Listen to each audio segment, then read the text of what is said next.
Hi, everyone. I'd like to welcome Matthew Pasek from the University of Southern Florida. He'll be talking to us today about origin of life and phosphorus. He got his PhD from the University of Arizona in 2006, studying phosphorus in meteorites. So he's been studying that for a long time. Some distinctions. He got a Stanley Miller Award from the International Society for the Study on the Origin of Life in 2014, and he's continuing to work on phosphorus. Anyway, give him a welcome, and look forward to what he's saying.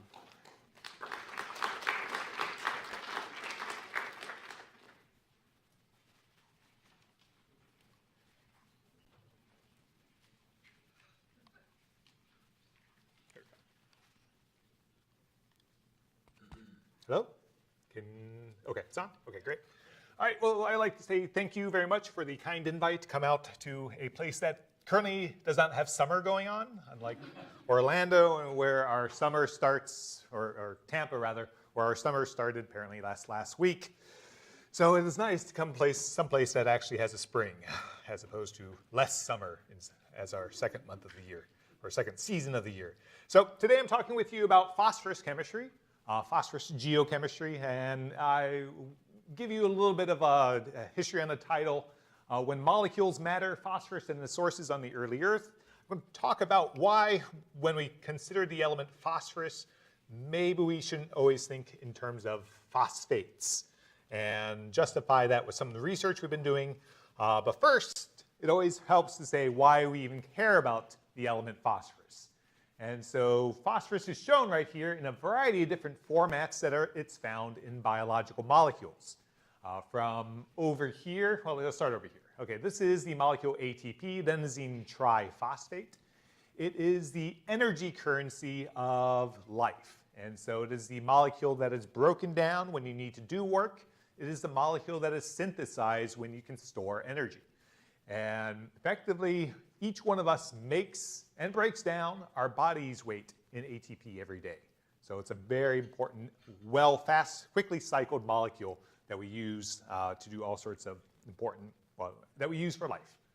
Down here is a phospholipid, and so this is the lipid part of it, and there's the phospho part. And a phospholipid is what makes up cell membranes. It's what separates, it's the molecule that separates a cell from the environment around it. So we have metabolism, sort of energy. We have structure of cells right here. And then the biggest one are the nucleic acids. This here is DNA. DNA and RNA differ by that little bit right there and the letters of its alphabet. And it shows you in part why phosphorus is kind of used by biology. You see that right here we have a bridge that phosphorus forms. So it bonds through the oxygen, phosphorus oxygen, and then back to the deoxyribose, but also has a negative charge. That negative charge means that if water comes along, it doesn't get to react with the nucleic acid and break it down. It stabilizes the nucleic acid, making the nucleic acid, which stores your genetic information, long-term viable as a material for keeping genetics around. In prebiotic chemistry, the chemistry of the origin of life, there's something that has been termed the phosphorus problem. The problem is that if you try to make your organophosphorus compounds, this is the precursor to phospholipids, so this is glycerol phosphate. That's this part right here, less these two big things down here. If you try to do that by mixing glycerol with phosphate, it doesn't really work. And it doesn't work because there's three main problems. One of those is that in order to get this thing to progress, reacting this with phosphate, you release water. If you have a reaction occurring in water that releases water, that's problematic. You're creating your solvent as a product, and by various Le Chatelier's principles and all these other chemical fundamentals, making your solvent as a product means that you're facing a thermodynamic uphill battle.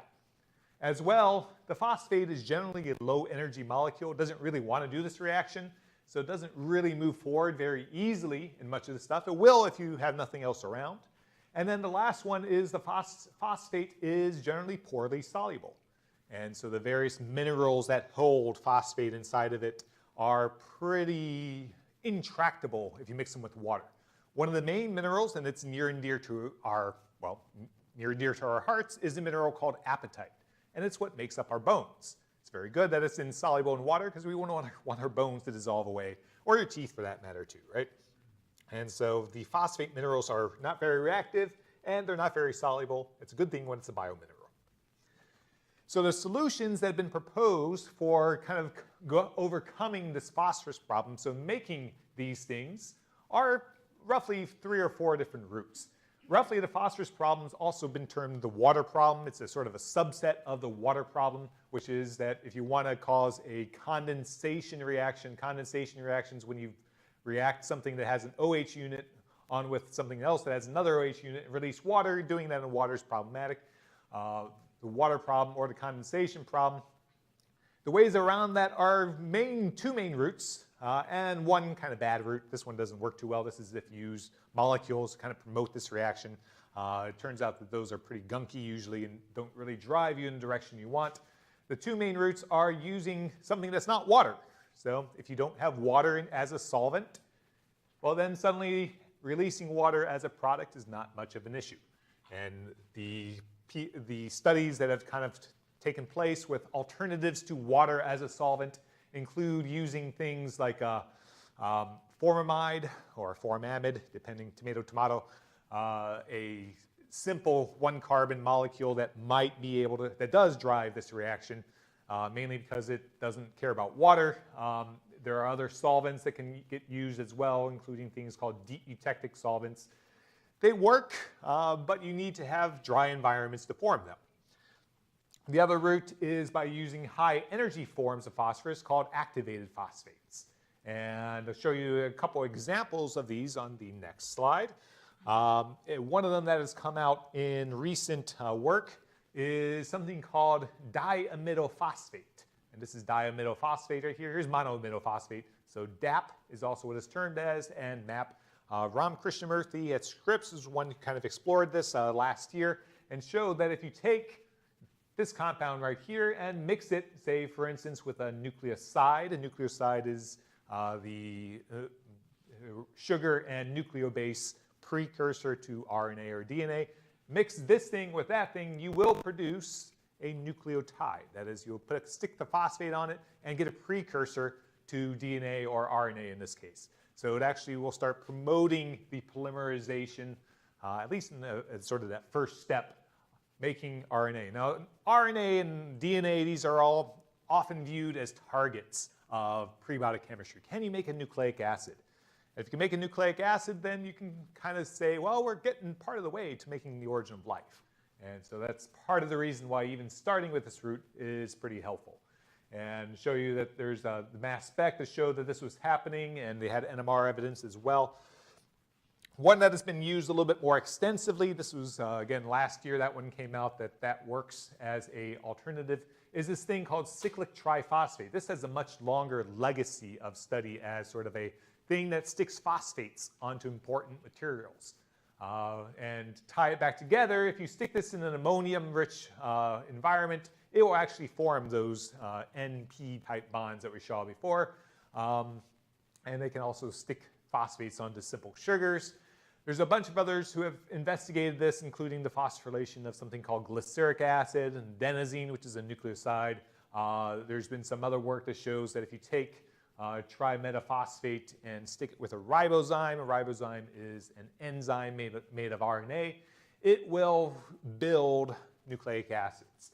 Finally, there's been some who have shown that if you take this molecule, the cyclic trimetaphosphate or cyclic trimetaphosphate or cyclic triphosphate, it can actually take amino acids and start sticking them together too. Start doing that and you might end up with a protein.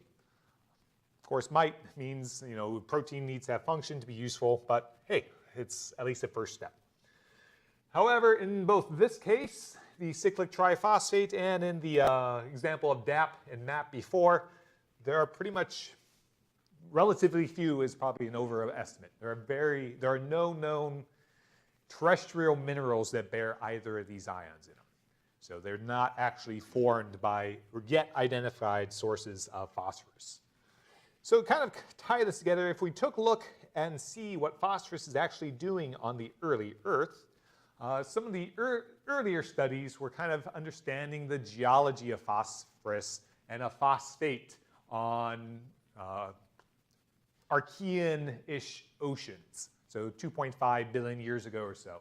And many of them were based on some of these more sedimentary rocks, such as this banded iron formation that is shown right here. I think this is actually some of the wall art that is sitting in the Earth Science building over here is actually this piece right here. And the argument was made by Donald Canfield about 20 years ago, that if you have iron-rich sediments, iron, as it gets oxygenated, for instance, as biology starts producing oxygen, will grab phosphorus and trap it and then deplete phosphorus, causing bioproductivity to decrease. And this part of this argument was based on the low phosphorus abundances of these banded iron formations, or BIFs as they're known, that show that there's a depletion of phosphorus that was occurring in these sedimentary rocks. Some people, including my own research group, have argued that that may not be the case and there might be other things that are substituting in, for instance, silica or arsenate, or in our case, phosphite. So the early Earth phosphorus, something was going on that might have depleted the amount of phosphorus that was available for biology. But in general, when people have looked at phosphorus chemistry, they tend to treat phosphorus as being synonymous with something called phosphates. And phosphates are pentavalent phosphorus. Pentavalent means charge of 5+.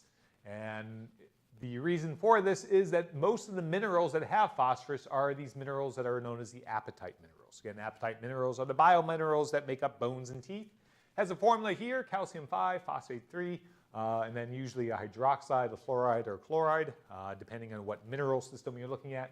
And they are the main form of phosphate mineral that's kind of considered in sort of sedimentary and igneous rocks.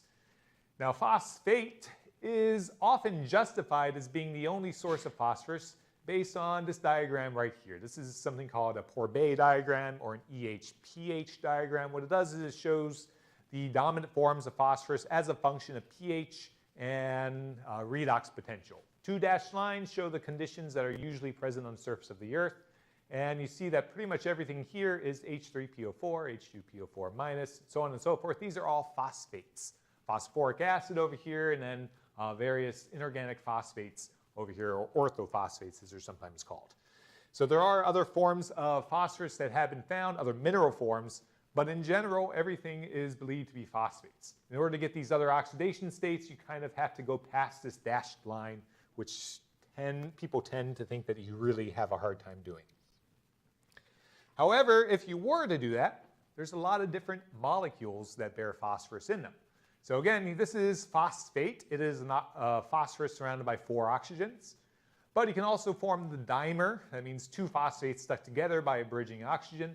But if you have a little bit more reducing environment, you can pluck off this oxygen right here and place a hydrogen there, and you end up with phosphite. So I'm going to apologize in advance because phosphates and phosphites, and then there's hypophosphates and hypophosphites.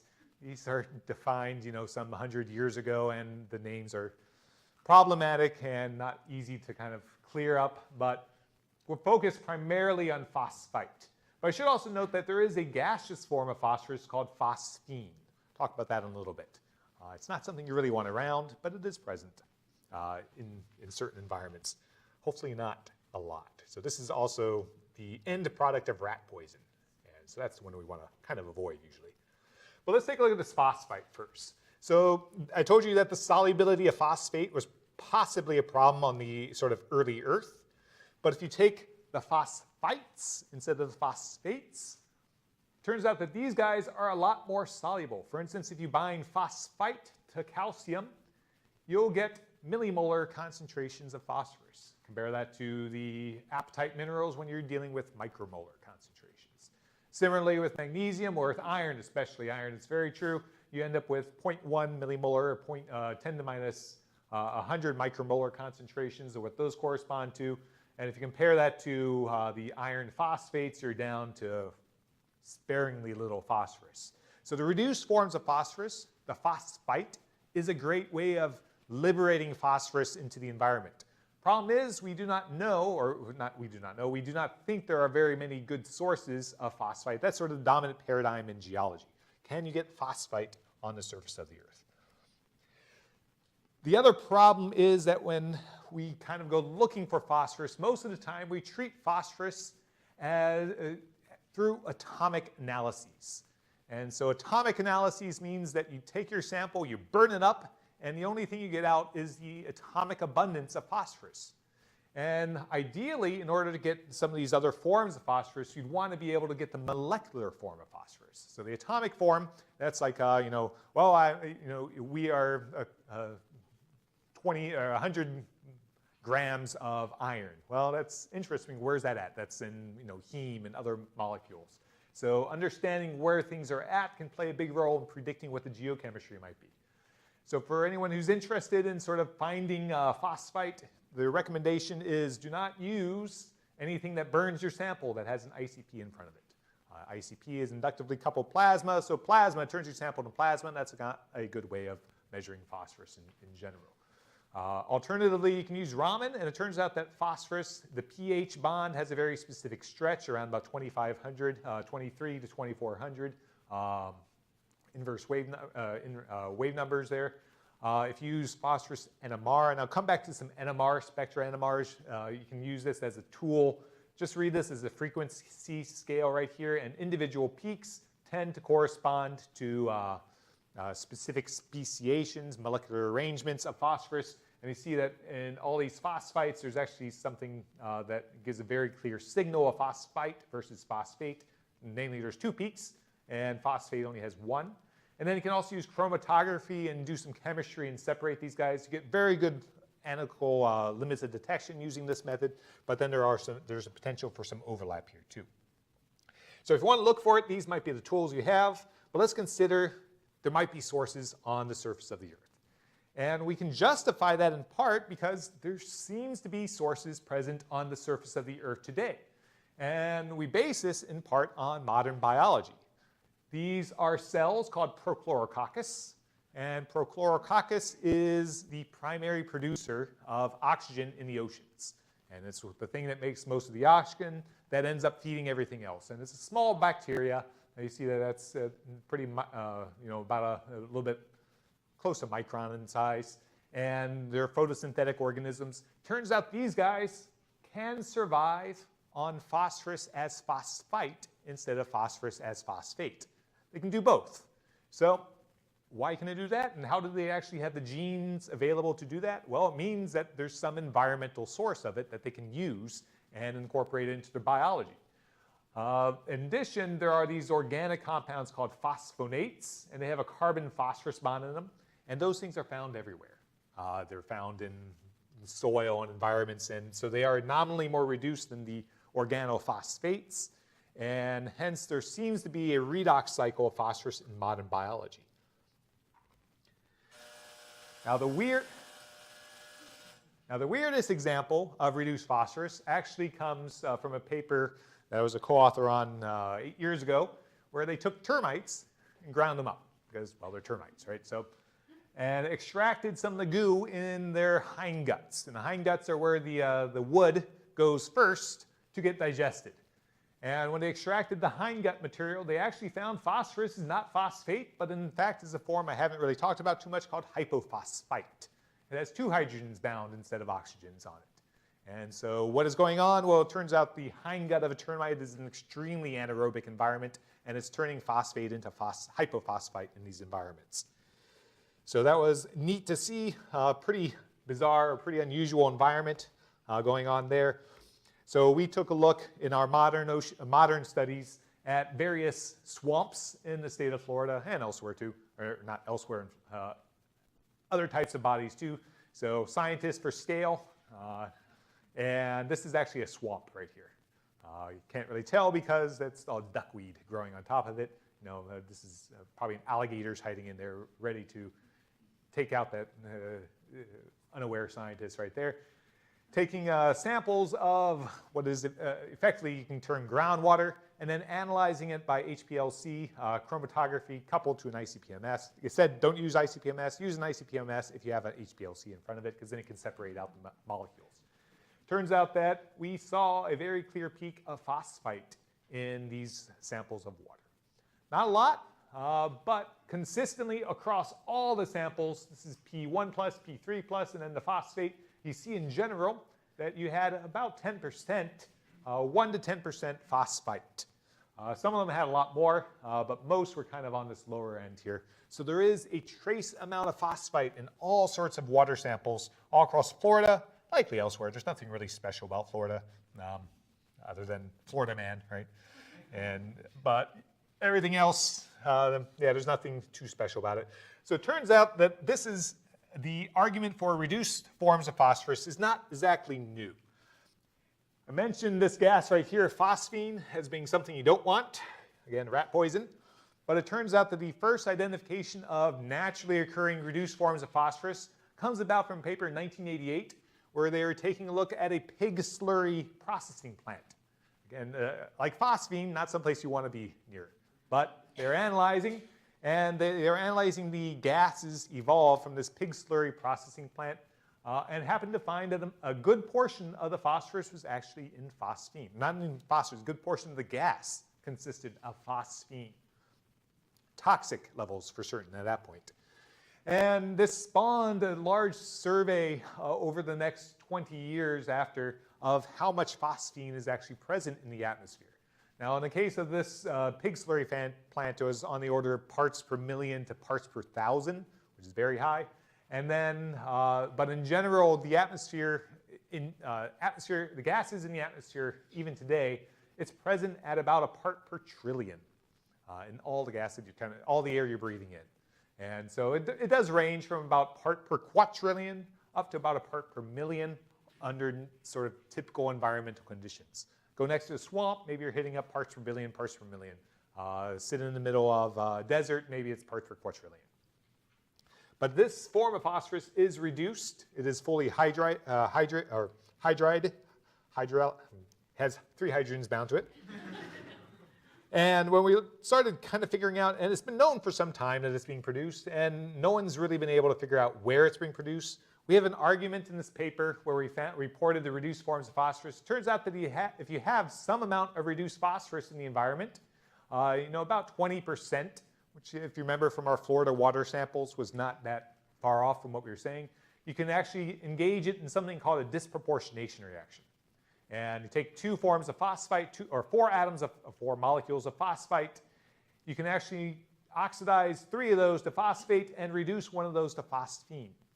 And at the levels that we find in sort of water samples, you can actually generate a part per trillion or a nanogram per cubic meter in air of phosphine. So that was pretty close. We argued that this gas, this ubiquitous phosphine gas, may have had an origin from this sort of reduced form of phosphorus reacting that way. All right, so that's biologic. It turns out, biology is great because biology is also very vastly disequilibrium causing, right? Biology is the easiest biosignature is based on the fact it creates things that are out of equilibrium. Now, abiotic or abiotic sources, ideally we want to see things that are out of equilibrium to kind of jumpstart life as well. So were there sources of phosphite or other reduced materials on the surface of the Earth?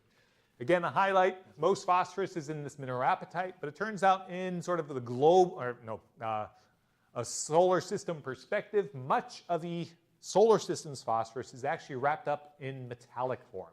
This is a mineral called schreibersite, and this is the grain of schreibersite in an iron meteorite. In fact, the Earth's phosphorus, about 97% of all the Earth's phosphorus is stuck in its core. And unlike with the 3% rest being what everybody's fighting over on the surface of the Earth on a biologic context.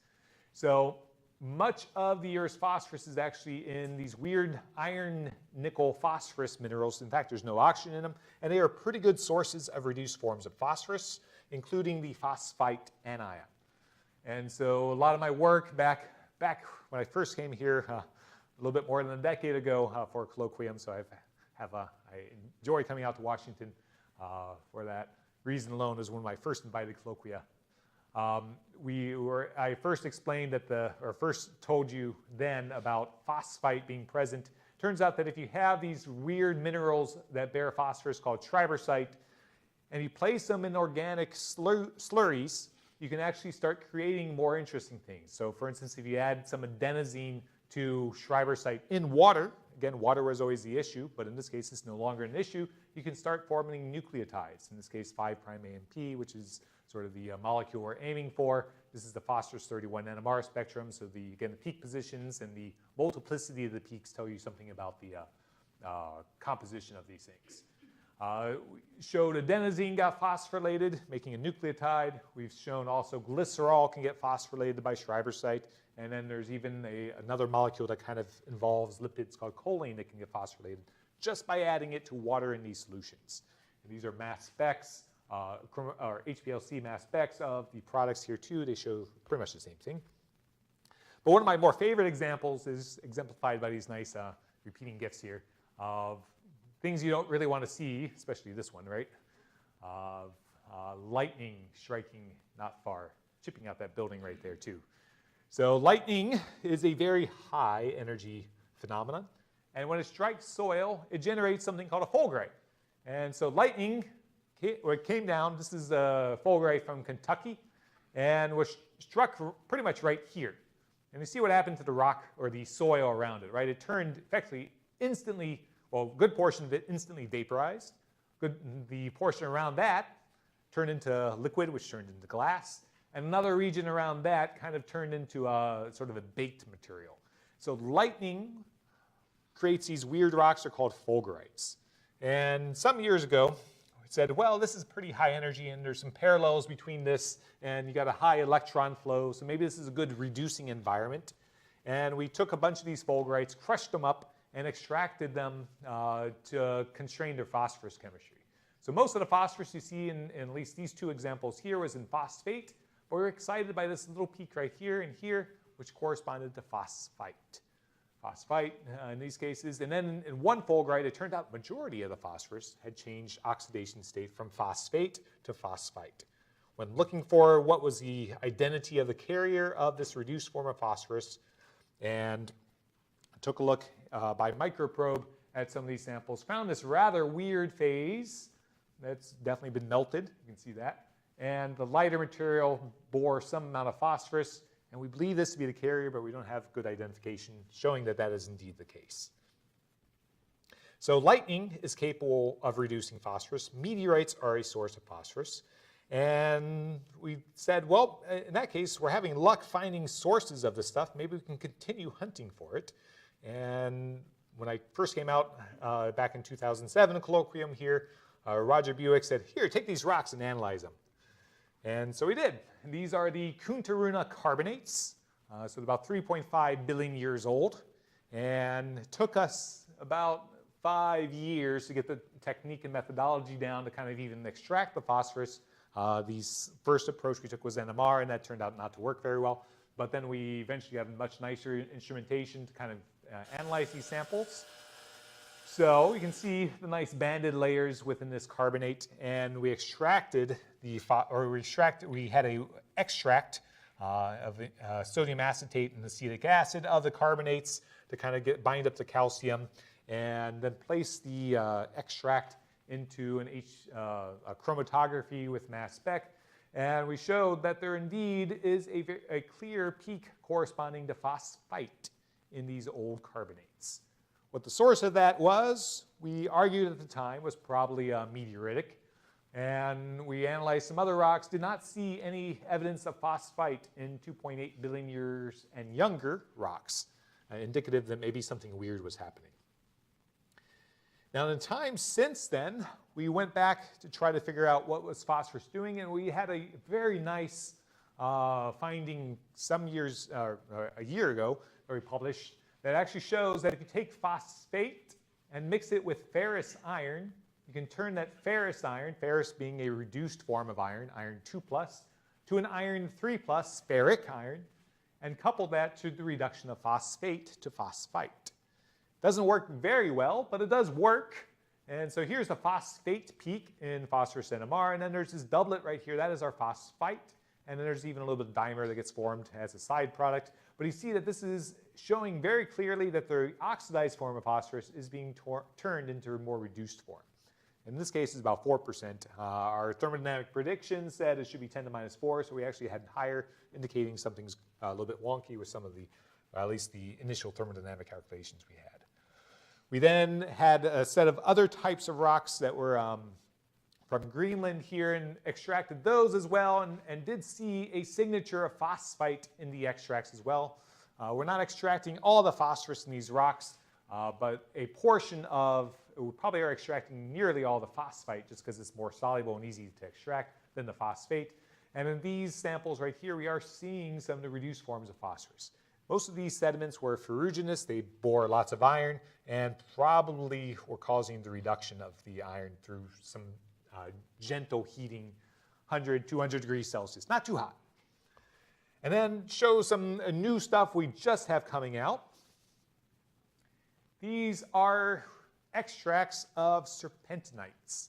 And serpentinites are these rocks that are effectively take a very olivine, a very mafic, a very Hawaii Island type rock, and process it through low to moderate temperature water. It releases hydrogen. This is one of the potential sources of methane on Mars, is that serpentinization may form methane from carbon dioxide. But phosphorus, we analyze these things, and we actually do see very clearly, I'll show you in this one right here, there's a peak corresponding to something in phosphorus that when we run it through something called a coupling, proton coupling, it splits very nicely, indicative of a hydrogen directly bound to phosphorus or phosphite. So serpentinizing rocks seem to show reduced forms of phosphorus too. So phosphates, not just phosphite. That's sort of the claim made here. We have now several sources that we've identified for phosphite on Earth today. Probably on the Earth earlier too. Now, you may think, well, phosphite, who cares, right? Because it'll turn around and you oxidize it when you sneeze at it, right? So lots of things are unstable over geologic time scales. We looked at this a little bit more in depth to understand how stable phosphite is, and it's surprisingly stable. It turns out that breaking that hydrogen-phosphorus bond is actually pretty challenging.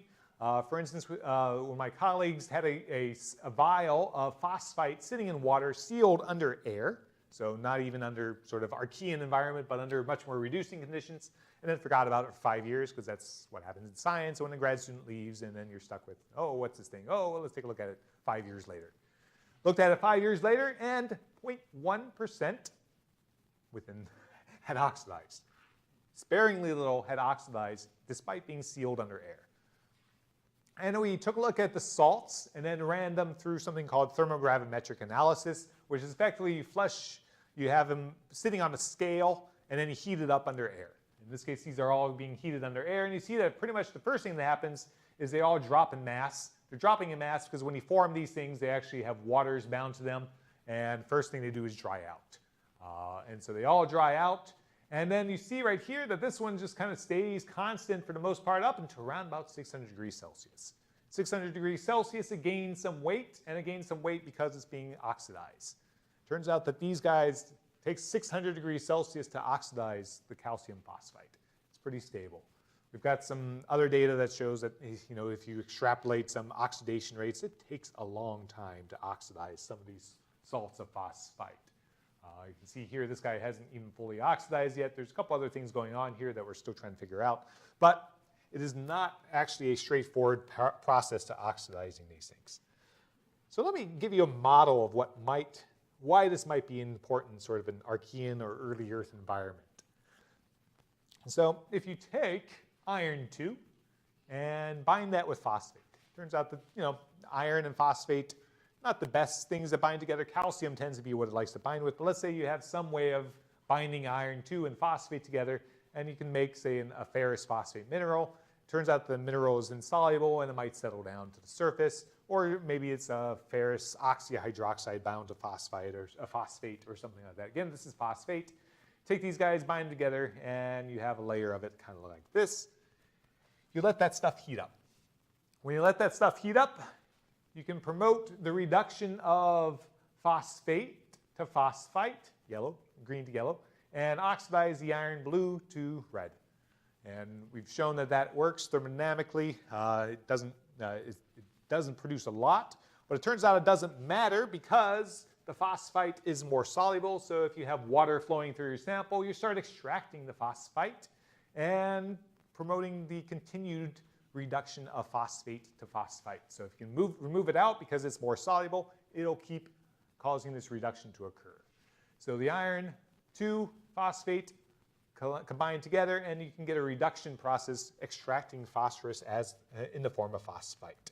And again, that works because, well, the ferrous phosphate, it is very poorly soluble. These are KSP numbers. They're solubility products. Smaller, 10 to the minus 36 means less soluble. 10 to the minus 36 versus 10 to the minus 8. Big difference. The ferrous phosphite, or ferric phosphite, is a lot more, both of them are a lot more soluble than the respective ferrous phosphates. So those guys all seem to be pointing towards extracting the phosphorus in this sort of fashion, that you can move it around in the Archean pretty easily. So in addition, it is pretty stable, saying that if you were to form it, it doesn't oxidize very readily. In fact, the best way of oxidizing reduced forms of phosphorus is by tying them in with biology. Life likes phosphate, and it'll take phosphite and oxidize it to phosphate so it can incorporate it in all its biomolecules. However, the Archean Ocean, or let's say before then even, if there was no biology to start oxidizing these things, maybe it could have stayed around for a lot longer. And we argued in our paper last year that perhaps the Archean Oceans had a lot of phosphorus in the form of reduced forms of phosphorus, phosphite. That depends a lot on a whole bunch of things. For instance, the rate of reduction, how fast it can get the iron can reduce the phosphate to from 5 plus to 3 plus, and how long that might persist, and how long it takes to get extracted to. Some of these are, you can fudge some numbers or get some model ideas of where these things might end up. And in some ideal conditions, you might have 10 to minus 4 molar of phosphorus in the form of phosphite in the Archean. Now that's compared to 10 to minus 7 that's sort of expected from some of those, the Canfield ocean models and of these other things. 1,000 times more phosphorus potentially available if you don't limit yourself to just thinking in terms of phosphate. Now, we talked about phosphite extensively. This is, again, the phosphite structure. And we don't see it too much today. We don't have actually any minerals that we've found that have really even been looked for that have this phosphite ion in it. But eventually this stuff, if it was present on the early Earth, probably oxidized, right? It's still unstable. It's a thermodynamically not a good place to store your energy. It will oxidize. And so we now have several geologic sources of this. And it doesn't oxidize easily. If you keep it under air for 5 years, it will get a 0.1%. If you heat it up to 600 degrees Celsius, it'll start oxidizing. If you let some microbes come around, they're going to take it out because they want the phosphate. They want to turn this into phosphate so they can incorporate it into DNA, RNA, ATP, lipids, things like that. But beyond that, you can put some, bleach. Bleach does not really, perchlorate does not oxidize this stuff. Molybdenum oxides don't do this. Chromates don't really oxidize this stuff. Manganese oxides don't oxidize this stuff. It's pretty robust to oxidation. The only one that we have found that works well is if you mix hydrogen peroxide with ferrous iron and cause something called Fenton Chemistry. That'll rip it up. And it rips it up because it forms hydroxyl radicals. And so effectively, if you take this thing and oxidize it, you actually will get some very interesting peaks. This is, again, a phosphorus 31 NMR. You take this guy, which is number 2 right here, and you can oxidize it to phosphate, which is over here, but also can form, intriguingly, not just phosphates, or not just the single phosphate ion, but also the double phosphate ion, and then the triple phosphate ions right here, and the cyclic triple phosphate ions right here. Here's another example of a very similar experiment that oxidized phosphite, and you see very nicely a triplet right there, and a doublet. Those correspond to condensed and activated forms of phosphorus. So I mentioned that the two ways of overcoming some of the prebiotic problems with phosphorus are to kind of give you a higher energy source of phosphorus. Some of the best ways, and I showed this one here, the cyclic triphosphate, as being the prebiotic gold standard. Turns out, again, I'll show it, this one right here, that peak right there, just different experiments, both correspond to this thing right here. So if you take your reduced forms of phosphorus, there's enough chemical energy kind of stored up in them that the oxidation of these things generates these activated forms of phosphorus. So the cyclic form right here, the 2 form right here, if you take the 3 form, which is this guy, except there's another water added to it, hypothetically, there's no reason that we shouldn't have big polymers of phosphate formed by this process. Just at lower limits of detection that we might be able to see using our tools that we have. But polyphosphates are not unreasonable. And again, polyphosphates are kind of what we're aiming for as a biomolecule. ATP is adenosine triphosphate. This is the business end of ATP.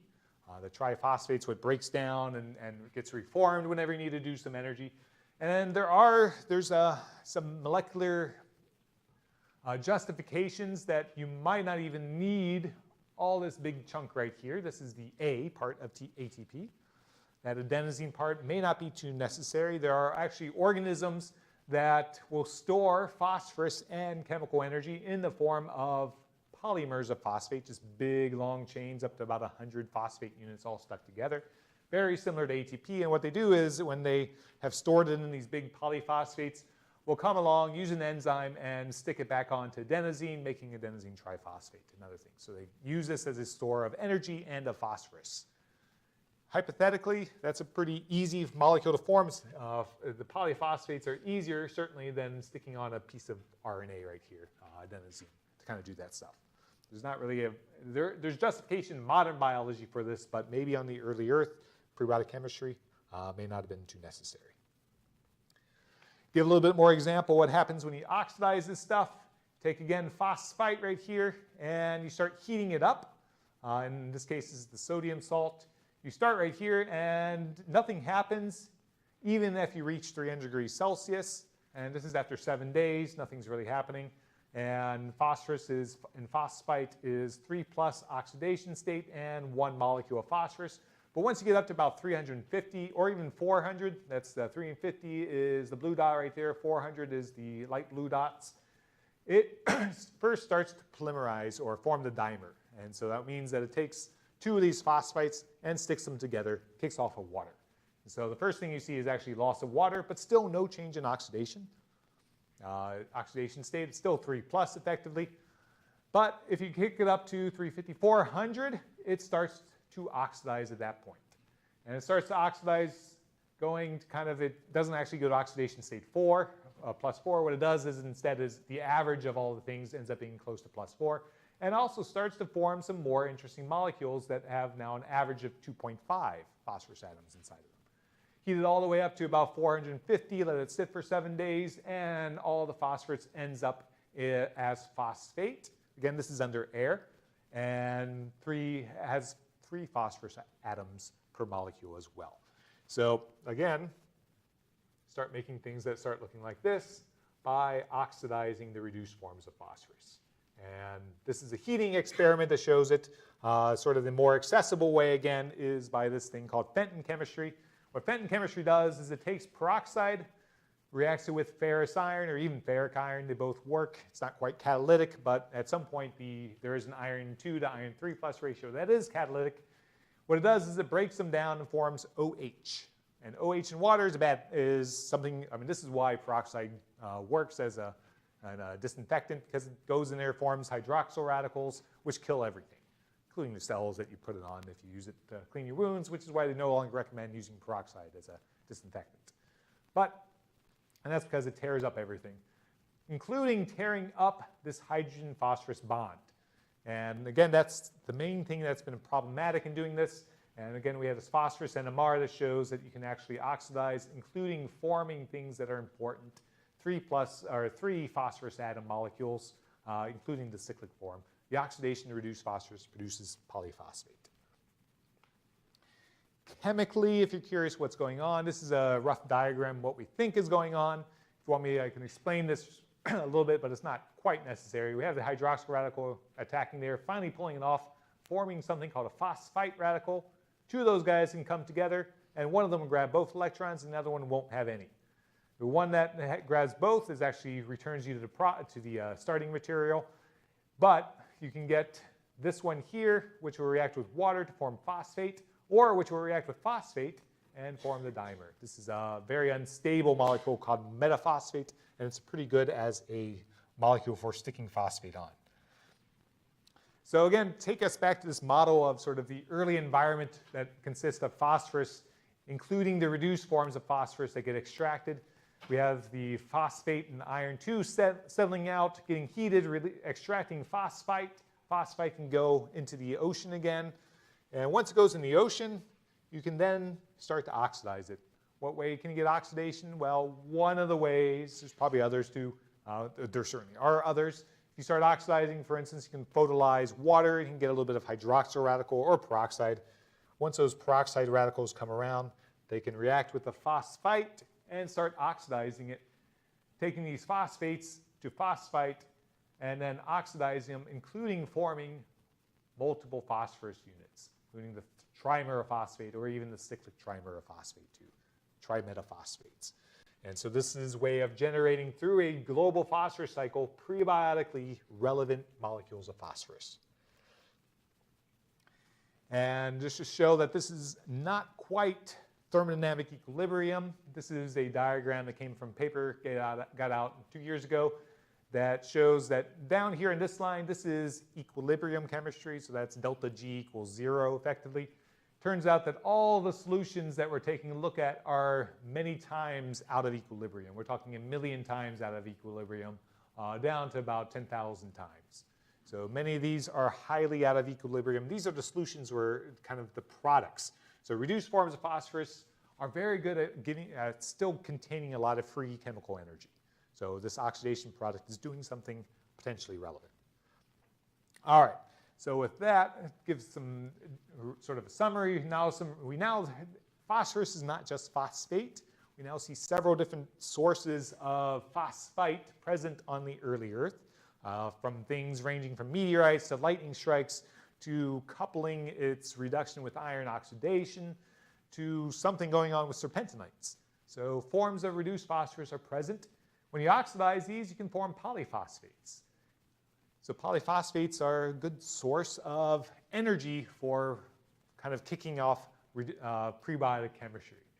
The scale of this phenomenon is probably defined by diffusion, so we don't know exactly sort of a lot of the geochemical model. It's very simple still, but you know, how fast this stuff can move and transfer environments and everything like that. You know, it's a stick model right now, or a very simple model showing this stuff. Plenty of work that can still be done on this as well. So could this mimic modern ATP synthesis? This is a very much a hand-wavy one right here. ATP synthesis couples a gradient and mechanically generates ATP from the proton, or even possibly a redox gradient. The redox may be phosphite redox in the scale.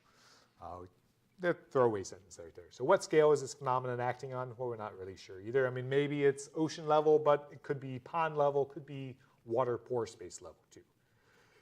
So with that, I have some acknowledgments for my funding agents and my collaborators too, from Lori Bard, Sherry Key, Maheen Gall, Barry Hershey, and of course Roger too. Thank you very much.